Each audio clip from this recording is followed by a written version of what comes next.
Jules Verne, 20 000 lieues sous les mers. Tome 1. Première partie, premier chapitre, un écueil fuyant.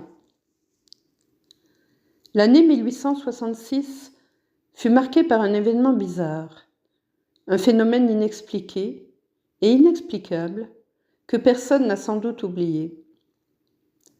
Sans parler des rumeurs qui agitaient les populations des ports et surexcitaient l'esprit public à l'intérieur des continents, les gens de mer furent particulièrement émus. Les négociants, armateurs, capitaines de navires, skippers et masters de l'Europe et de l'Amérique, officiers des marines militaires de tout pays, et après eux les gouvernements des divers États des deux continents, se préoccupèrent de ce fait au plus haut point. En effet, depuis quelque temps, plusieurs navires s'étaient rencontrés sur la mer avec une chose énorme, un objet long, fusiforme, parfois phosphorescent, infiniment plus vaste et plus rapide qu'une baleine. Les faits relatifs à cette apparition, consignés aux divers livres de bord, s'accordaient assez exactement sur la structure de l'objet ou de l'être en question. La vitesse inouïe de ses mouvements, la puissance surprenante de sa locomotion, la vie particulière dont il semblait doué. Si c'était un cétacé, il surpassait en volume tous ceux que la science avait classés jusqu'alors. Ni Cuvier, ni Lacépède, ni M. Dumézil, ni M. de Quatrefages n'eussent admis l'existence d'un tel monstre, à moins de l'avoir vu, ce qui s'appelle vu de leurs propres yeux de savants. À prendre la moyenne des observations faites à diverses reprises, en rejetant les évaluations timides qui assignaient à cet objet une longueur de 200 pieds, et en repoussant les opinions exagérées qui le disaient large d'1 mille et long de 3, on pouvait affirmer cependant que cet être phénoménal dépassait de beaucoup toutes les dimensions admises jusqu'à ce jour par les ichthyologistes, s'il existait toutefois. Or il existait, le fait en lui-même n'était plus niable, et avec ce penchant qui pousse au merveilleux, la cervelle humaine, on comprendra l'émotion produite dans le monde entier par cette surnaturelle apparition. Quant à la rejeter au rang des fables, il fallait y renoncer. En effet, le 20 juillet 1866, le steamer Governor Higginson de Calcutta and Burnach Steam Navigation Company avait rencontré cette masse mouvante à 5 milles dans l'est des côtes de l'Australie. Le capitaine Baker se crut tout d'abord en présence d'un écueil inconnu. Il se disposait même à en déterminer la situation exacte quand 2 colonnes d'eau, projetées par l'inexplicable objet, s'élancèrent en sifflant à 150 pieds dans l'air. Donc, à moins que cet écueil ne fût soumis aux expansions intermittentes de geyser, le gouverneur Higginson avait affaire bel et bien à quelques mammifères aquatiques, inconnus jusque-là, qui rejetaient par ces évents des colonnes d'eau mélangées d'air et de vapeur. Pareil fait fut également observé le 23 juillet de la même année, dans les mers du Pacifique, par le Cristobal Colon de West India and Pacific Steam Navigation Company. Donc, ce cétacé extraordinaire pouvait se transporter d'un endroit à un autre avec une vélocité surprenante, puisque, à 3 jours d'intervalle, le gouverneur Higginson et le Cristobal Colon l'avaient observé en 2 points de la carte, séparés par une distance de plus de 700 lieues marines. 15 jours plus tard, à 2000 lieues de là, l'Helvetia de la Compagnie nationale et le Shannon de Royal Mail, marchant à contrebord dans cette portion de l'Atlantique comprise entre les États-Unis et l'Europe, se signalèrent respectivement le monstre par 42,15 de latitude nord et 60,35 de longitude à l'ouest du méridien de Greenwich. Dans cette observation simultanée, on crut pouvoir évaluer la longueur minimum du mammifère à plus de 350 pieds anglais. Note 1, environ 106 mètres. Le pied anglais n'est que de 30,40 cm.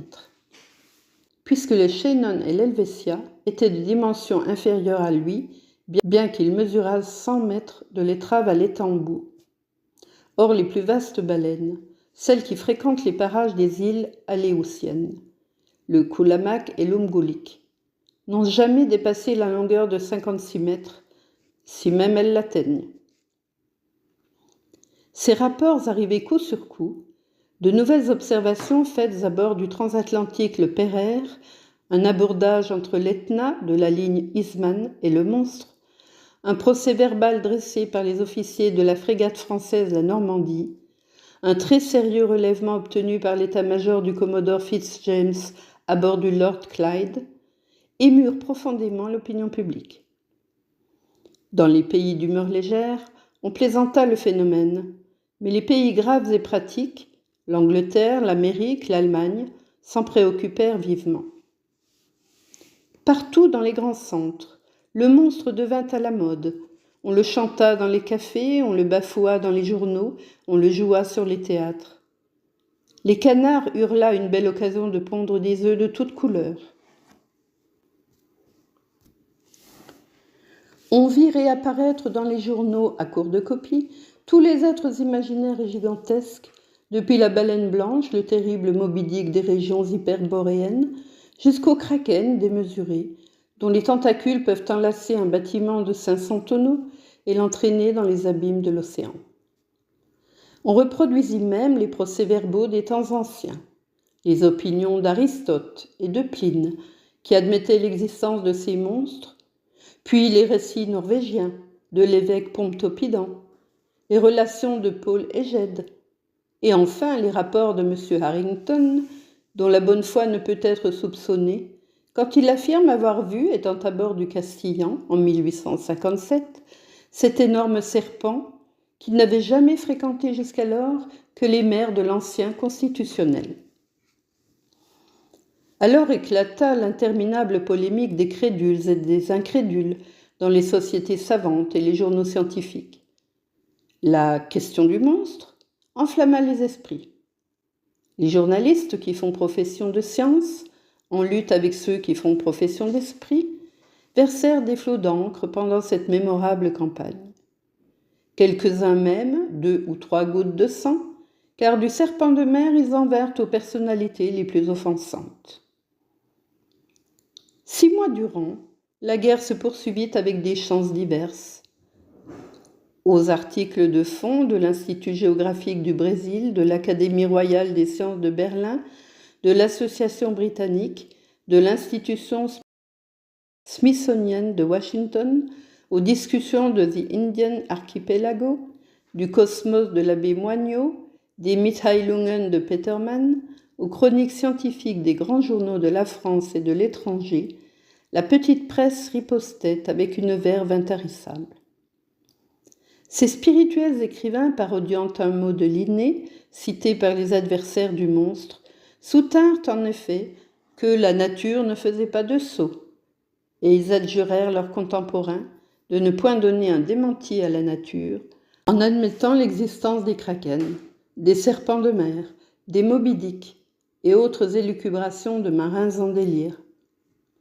Enfin, dans un article d'un journal satirique très redouté, le plus aimé de ses rédacteurs, brochant sur le tout, poussa au monstre, comme Hippolyte, lui porta un dernier coup et l'acheva au milieu d'un éclat de rire universel. L'esprit avait vaincu la science. Pendant les premiers mois de l'année 1867, la question parut être enterrée, et elle ne semblait pas devoir renaître, quand de nouveaux faits furent portés à la connaissance du public. Il ne s'agit plus alors d'un problème scientifique à résoudre, mais bien d'un danger réel, sérieux, à éviter. La question prit une toute autre face.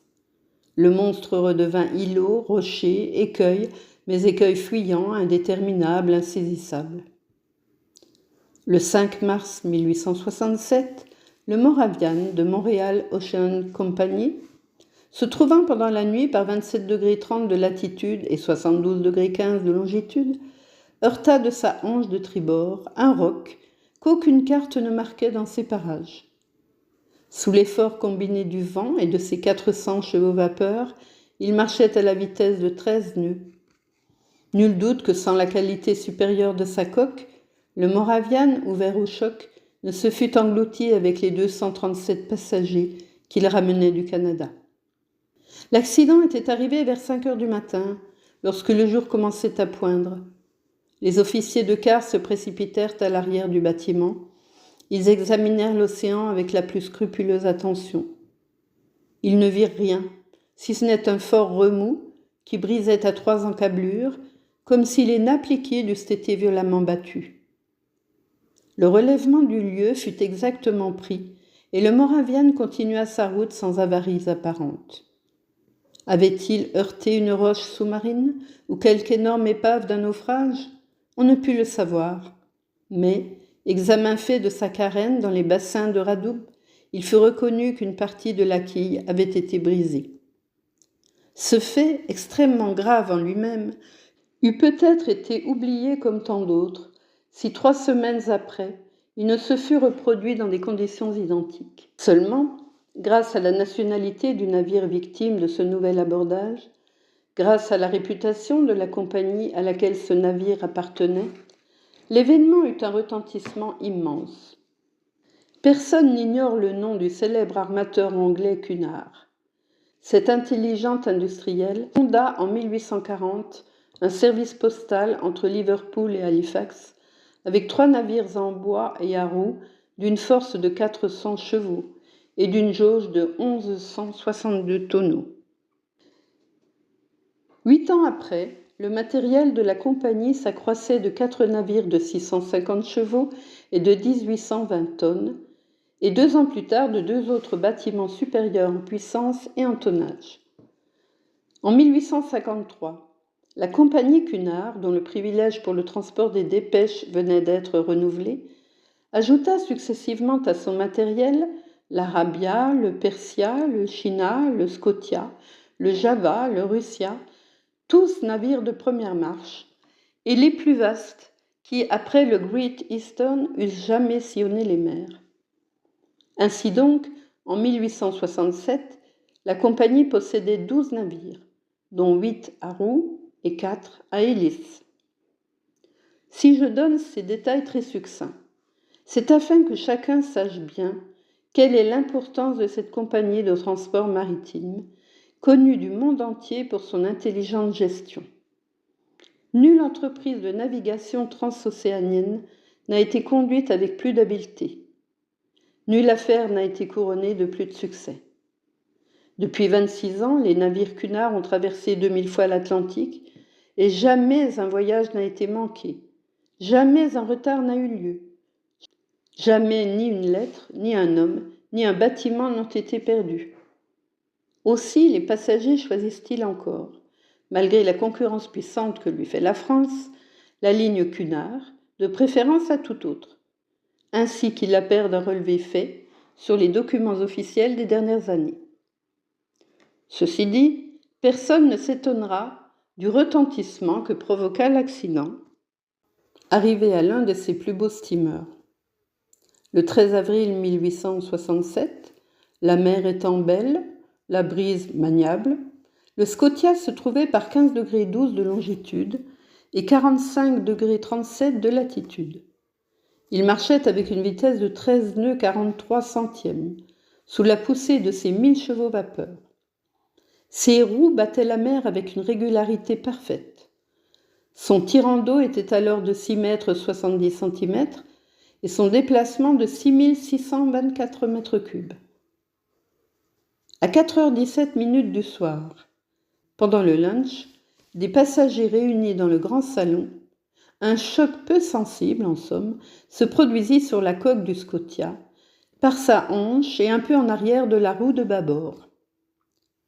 Le Scotia n'avait pas heurté, il avait été heurté, et plutôt par un instrument tranchant ou perforant que contondant. L'abordage avait semblé si léger que personne ne s'en fût inquiété à bord, sans le cri des caliers qui remontèrent sur le pont en s'écriant « Nous coulons, nous coulons ».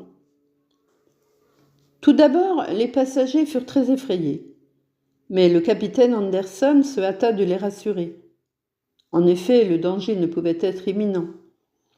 Le Scotia, divisé en 7 compartiments par des cloisons étanches, devait braver impunément une voie d'eau. Le capitaine Anderson se rendit immédiatement dans la cale. Il reconnut que le 5e compartiment avait été envahi par la mer et la rapidité de l'envahissement prouvait que la voie d'eau était considérable. Fort heureusement, ce compartiment ne renfermait pas les chaudières, car les feux se fussent subitement éteints. Le capitaine Anderson fit stopper immédiatement et l'un des matelots plongea pour reconnaître l'avarie. Quelques instants après, on constatait l'existence d'un trou large de 2 mètres dans la carène du steamer. Une telle voie d'eau ne pouvait être aveuglée. Et le Scotia, ses héros à demi noyés, dut continuer ainsi son voyage. Il se trouvait alors à 300 milles du cap Clear et après 3 jours d'un retard, qui inquiéta vivement Liverpool, il entra dans les bassins de la compagnie. Les ingénieurs procédèrent alors à la visite du Scotia qui fut mis en cale sèche. Ils ne purent en croire leurs yeux. À 2,5 mètres au-dessous de la flottaison s'ouvrait une déchirure régulière en forme de triangle isocèle. La cassure de la tôle était d'une netteté parfaite et elle n'eût pas été frappée plus sûrement à l'emporte-pièce. Il fallait donc que l'outil perforant qui l'avait produite fût d'une trempe peu commune. Et après avoir été lancé avec une force prodigieuse, ayant ainsi percé une tôle de 4 cm, il avait dû se retirer de lui-même par un mouvement rétrograde et vraiment inexplicable. Tel était ce dernier fait qui eut pour résultat de passionner à nouveau l'opinion publique. Depuis ce moment, en effet, les sinistres maritimes qui n'avaient pas de cause déterminée furent mis sur le compte du monstre.